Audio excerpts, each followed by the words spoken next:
The man who created the survival horror genre returns to that concept with The Evil Within, an extremely gory and creepy, psychological, terrifying video game. It's the debut title from Tango Gameworks, and maybe the last title that veteran developer Shinji Mikami ever directs, or so he says.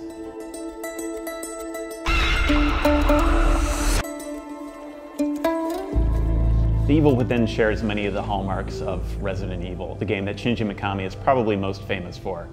There are creepy mansions to explore, scores of undead, and twisted, mutated, unkillable creatures. But The Evil Within, thankfully, has its own horror identity, with creepy hallucinations and ghostly flashbacks that add to the jump scares so prevalent in Mikami's old franchise. Mikami's getting pretty grisly with The Evil Within. To solve some of the game's puzzles, you'll have to carve open cadavers to find keys or drill into the brains of decapitated but somehow still living human beings.